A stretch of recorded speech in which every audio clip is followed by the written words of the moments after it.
Peace to you. I'm glad you joined us again today.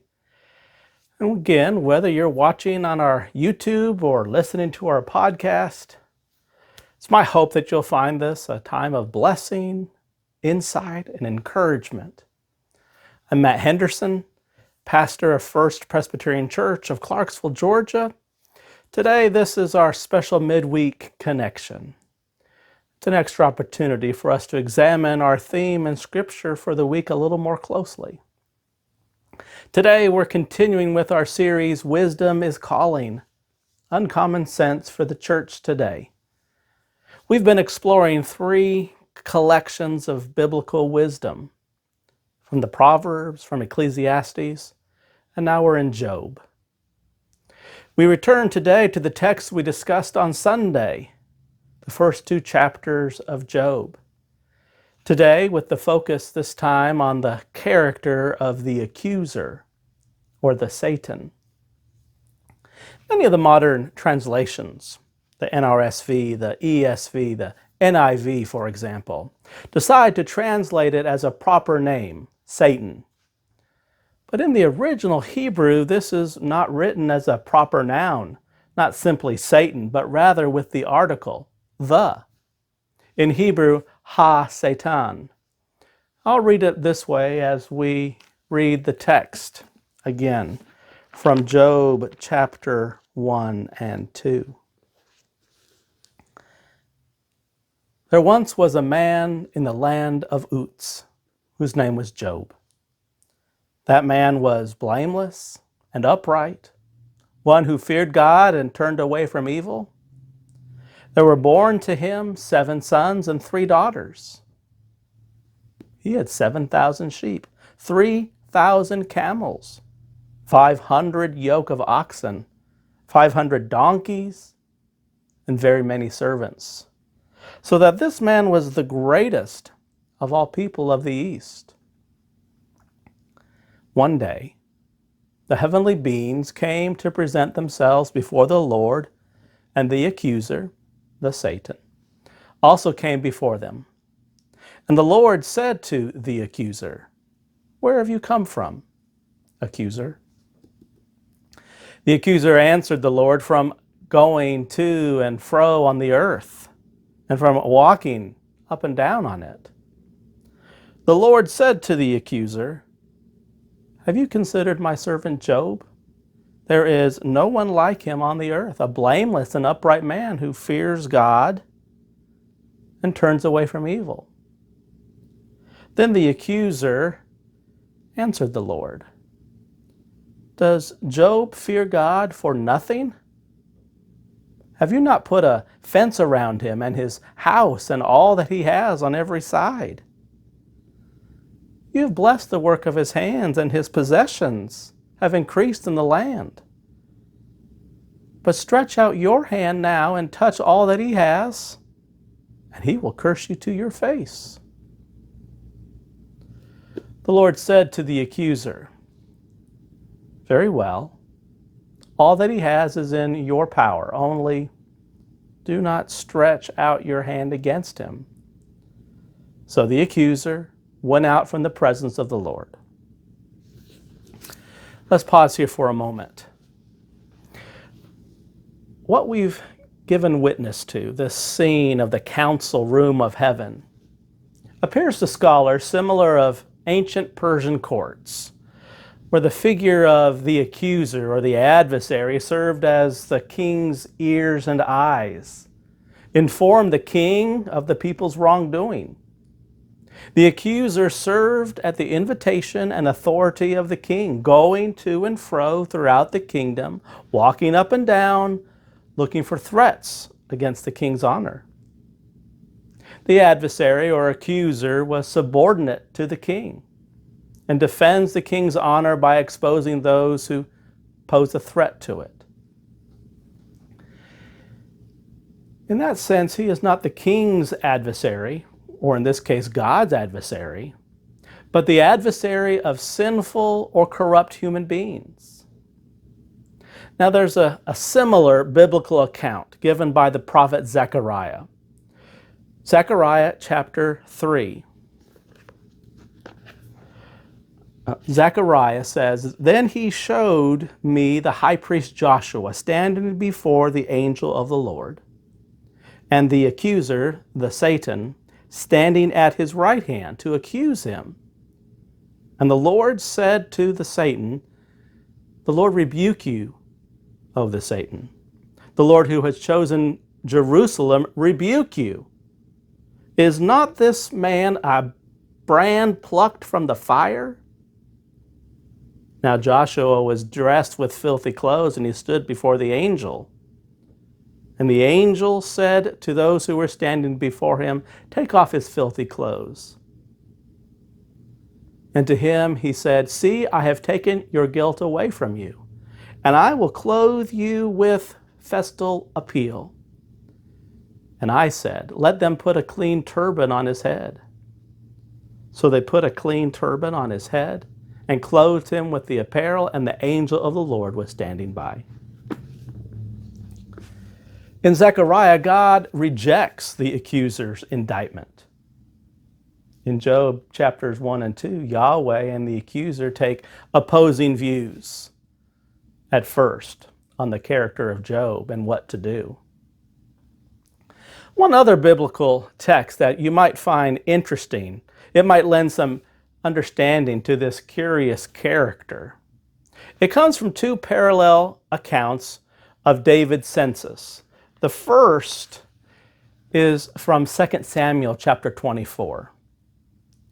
Again, the anger of the Lord was kindled against Israel, and he incited David against them, saying, "Go count the people of Israel and Judah."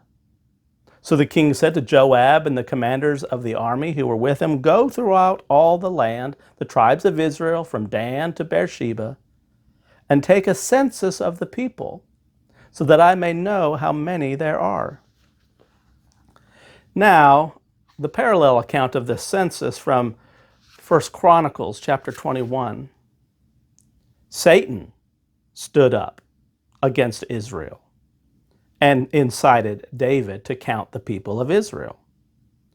So David said to Joab and the commanders of the army, "Go number Israel from Beersheba to Dan and bring me a report, so that I may know their number." Chronicles is the only Old Testament scripture where Satan is used as a proper noun without the article "the." These two parallel accounts show the desire to separate sin or evil or disaster from directly coming from the hand of God and place it into the hand of the accuser. Again, in Samuel, it is God who incites David to do this wicked thing, this census. The chronicler shows that rather it is Satan, thinking that God should not be part of inciting the king to do evil. In later centuries, the figure of Satan develops into a dualistic opponent of God. And this hostile image of Satan is presumed by the New Testament. Yet in Job, that development has not yet taken place. And the question that we bring to Job in regard to the tragedy that befalls him is, who is responsible? Is it fair? Is it right? Is it just? Does Job deserve all that happens to him? And does it matter if it's the accuser or if it's God? Does the Satan act without God's authority against God's will? And does God keep God's hands clean by having the Satan do the dirty work? Let's continue. One day, when Job's sons and daughters were eating and drinking wine in the eldest brother's house, a messenger came to Job and said, "The oxen were plowing and the donkeys were feeding beside them, and the Sabaeans fell on them and carried them off and killed the servants with the edge of the sword. I alone have escaped to tell you." While he was still speaking, another came and said, "The fire of God, the Es Elohim, fell from heaven and burned up the sheep and the servants and consumed them. I alone have escaped to tell you." While he was still speaking, another came and said, "The Chaldeans formed 3 columns, made a raid of the camels and carried them off and killed the servants with the edge of the sword. I alone have escaped to tell you." And while he was still speaking, another came and said, "Your sons and your daughters were eating and drinking wine in the eldest brother's house, and a great wind, suddenly, a great ruach, which can also be a breath or spirit, like in Genesis 1, where a ruach Elohim, the breath of God or the Spirit of God, hovered over the waters. A great wind of God came across the desert, struck the 4 corners of the house, and it fell on the young people, and they are dead. And I alone have escaped to tell you." Then Job arose, tore his robe, shaved his head, and fell on the ground and worshipped. He said, "Naked I have come from my mother's womb, and naked shall I return there. The Lord gave, the Lord has taken away. Blessed be the name of the Lord." And in all this, Job did not sin or charge God for wrongdoing. Chapter 2. One day the heavenly beings came to present themselves before the Lord, and the accuser, the Satan, also came among them to present himself before the Lord. The Lord said to the accuser, the Satan, "Where have you come from, accuser?" The accuser answered, "From going to and fro on the earth and walking up and down on it." The Lord said to the accuser, "Have you considered my servant Job? There is no one like him on the earth, a blameless and upright man who fears God and turns away from evil. He still persists in his integrity, although you incited me against him to destroy him for no reason." The accuser answered the Lord, "Skin for skin. All that people have, they will give to save their lives. But stretch out your hand now and touch his bone and flesh, and he will curse you to your face." The Lord said to the accuser, "Very well, he is in your power. Only spare his life." So the accuser went out from the presence of the Lord and inflicted loathsome sores on Job from the sole of his foot to the crown of his head. And Job took a potsherd with which to scrape himself, sat among the ashes. His wife said to him, "Do you still persist in your integrity? Curse God and die." But he said to her, "You speak as any foolish woman would speak. Shall we receive the good at the hand of God and not receive the bad?" And in all this, Job did not sin with his lips.